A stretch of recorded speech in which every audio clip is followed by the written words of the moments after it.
Bella's Quiet Place welcomes everyone looking for stories that shake the bones and open the eyes. So if you're enjoying this already, don't forget to like and subscribe because today's saga, it begins with wickedness hot enough to melt steel. Evelyn never asked for drama, yet drama seemed to clock in every morning wearing Leo's face.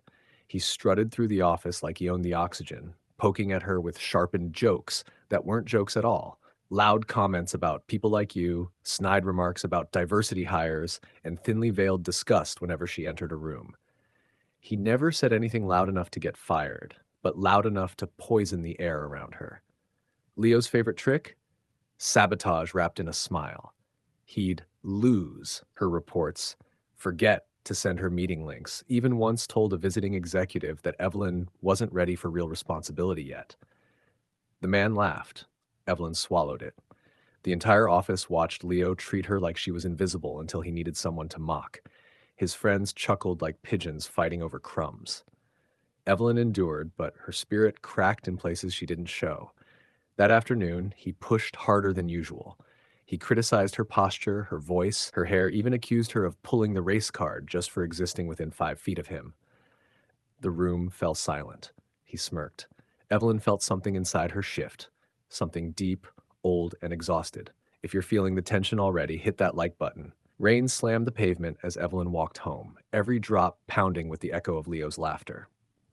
Bella's Quiet Place is where truth gets loud, so if you're feeling this intensity, make sure you like and subscribe while we keep climbing.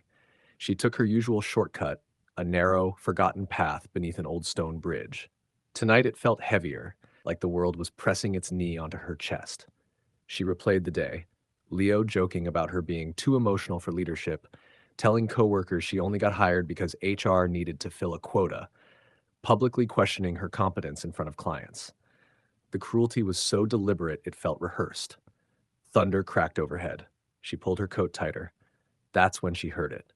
A ragged cry swallowed by the rain. Someone was calling out, begging. She slowed. Another cry, a name she recognized. No, it couldn't be.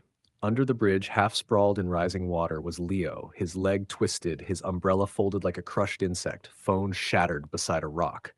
Gone was the arrogance, the swagger, the voice dripping superiority. He looked terrified, human, breakable. He spotted her and panic flickered across his face. Evelyn, help, please, please. I slipped. I can't move. His breaths were uneven, drenched hair plastered to his face. The water climbed higher around him. Evelyn froze. This was poetic symmetry delivered by the sky itself. The man who spent months undermining her was now staring at her like she was the only lifeline left on earth. Evelyn stood still, soaked to the bone, staring at the man who spent months treating her existence like an inconvenience. Bella's Quiet Place brings moments that twist the soul, so if you're still here, don't forget to like and subscribe because things are about to heat up. Leo's voice cracked again, fear pushing past his pride. Evelyn, I'm serious. It's bad. I can't feel my foot. His shaking hands splashed in the rising water, a memory sliced through her. Earlier that day, Leo accidentally unplugging her computer during a client demo, smirking as she scrambled while he whispered loudly that she was too unprepared for high stakes.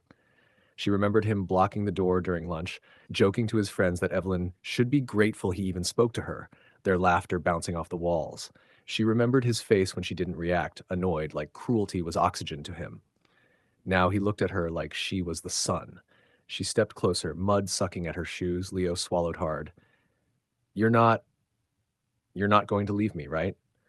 The man who once mocked her confidence now trembled like a child. Evelyn crouched and Leo's breath hitched. She observed him silently, as if seeing his real form for the first time, fragile, unmasked, stripped of the shield he hid behind. She reached out a hand, steady and strong. Take it, she said. He hesitated, shame flickering across his face like lightning. Then he grabbed her hand, holding on with a desperation he would never admit. If this moment gripped you, viewers, go ahead and tap that like button. Evelyn braced her feet and pulled, the weight of Leo's body dragging like an anchor through the rising water. Bella's Quiet Place always brings the storm before the lesson, so if you're still with me, hit that like and subscribe while this story hits its peak. Leo clung to her arm with both hands, wincing as she hauled him toward the slope. Each step was a battle, Mud sliding, rain hammering, the current tugging like invisible hands trying to pull him back. Leo gasped when his injured legs scraped against a rock. He wasn't the office tyrant now. He was a man stripped to the core, drowning in consequences. When they reached the road, Evelyn steadied him, breathing hard.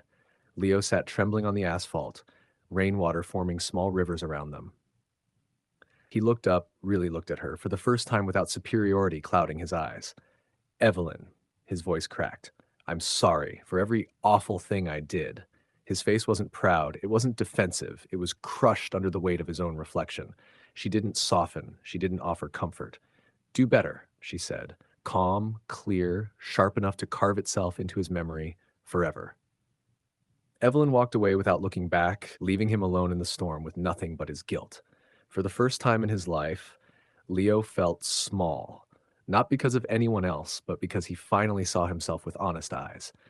The rain couldn't wash away what he had done, but it could mark the beginning of who he would have to become. And that, viewers, is how true change begins. Thank you for watching this story on Bella's Quiet Place, where every tale whispers truth into the world.